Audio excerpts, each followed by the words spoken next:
Kartik मासर second Ekadashi को देव उत्थान एकादशी या फिर प्रबोधिनी एकादशी मध्य कहा जाए।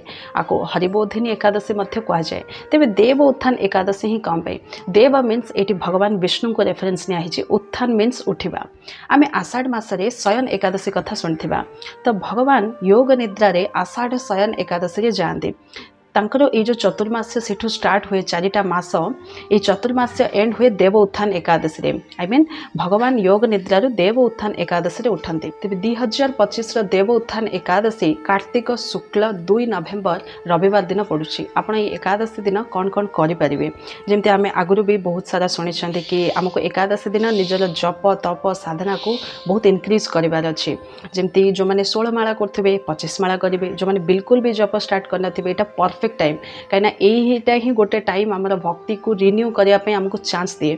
तो आप जो मैंने जप भी स्टार्ट करना यहाँ परफेक्ट टाइम आप जप निजर स्टार्ट करूँ। निकटस्थ इस्कन मंदिर को जातु, मंगल आरती अटेंड करूँ, गुरु पूजा दर्शन आरती अटेंड करूँ एवं प्रभुपाद पुस्तक पढ़तु एवं देव उत्थान एकादशी जो ग्लोरिफिकेशन अच्छी से सब श्रवण करूँ एवं महिमा विषय पढ़तु।